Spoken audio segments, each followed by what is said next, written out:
First of all, it's my great pleasure, and I want to express gratitude. I want to start with gratitude to the Sami for giving us this space to have a conversation with each other. I want to express gratitude to the Indigenous leaders and elders that we've had the great privilege of listening to this afternoon. Gratitude to FAO, as always, for being a terrific partner. Gratitude to our Irish colleagues for co-organizing this event with us this evening.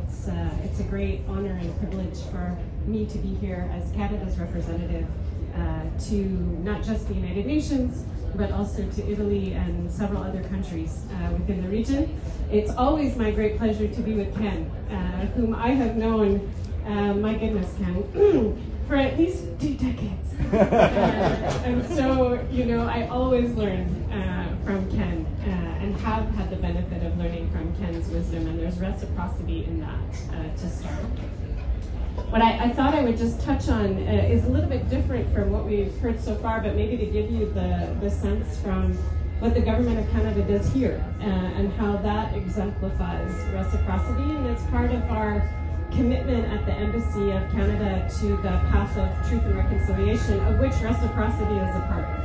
And we take that very seriously in our embassy. And basically I would break it down into 2 pieces. And I will let the ambulance go by first. The first is we really focus on trying to listen more, understand more, and know more. And what do I mean by that? Well, practically, when it comes to listening, knowing, and understanding more, we've worked with the National Centre for Truth and Reconciliation, for instance, to build a deeper understanding within the embassy community, but also with others, about Canada's past, including on the residential school system, for example, and that follows through on recommendation 56 of the TRC. And so we've recently had discussions with the Commission on that.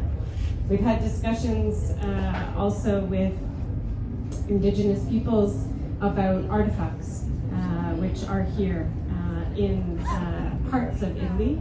They are in the Vatican, but we have had those discussions and tried to see how we can hear, understand, and appreciate what is the meaning of those artifacts and how do we help facilitate reciprocity when it comes to where they should be in the future. We've done training. So Chef Steph, my big hero, Chef Steph, who has in the past been kind enough to do training for Canadian chefs around the world. So all of the chefs at our official residences have had the benefit of training from Chef Steph so that we can understand better Indigenous ingredients and stories, so that we can approach cooking Indigenous recipes with cultural sensitivity, but also to show that that is a part of Turtle Island as we engage with other countries and cultures around the world. So we're grateful to Chef Steph for that. We try to engage, learn, understand, listen with incoming Indigenous delegations. So we've had the benefit this week with St. John's Cannery, ACE, to understand the issues that they face.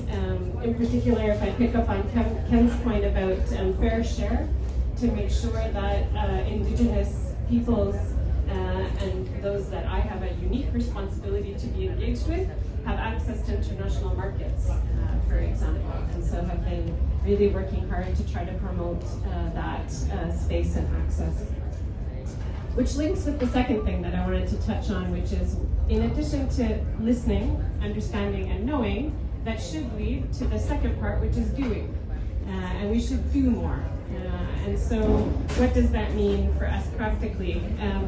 So one example is we've been working with Indigenous fashion arts and different Indigenous communities in Canada, but also with the Sami peoples to enhance understanding and representation.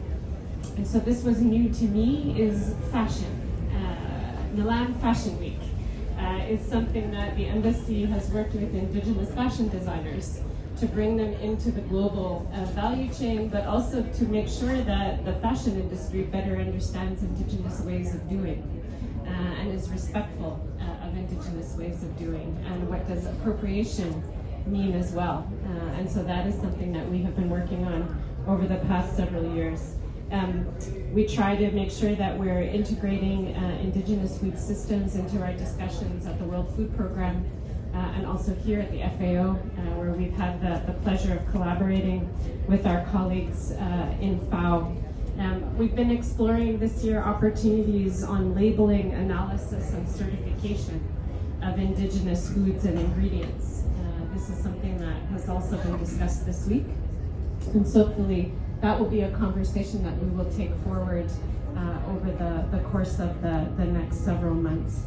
And there's lots of many other examples of how we do, but it's a way that we at the embassy are trying to demonstrate practically reciprocity and engagement and positivity and respect to the point that was raised earlier. So with that, I will give thanks again. We had Canadian Thanksgiving yesterday.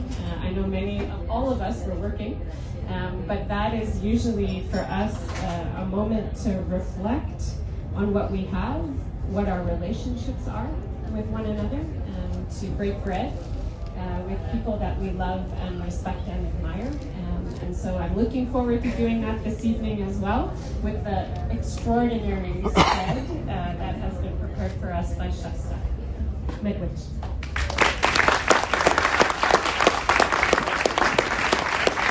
Thank you so much.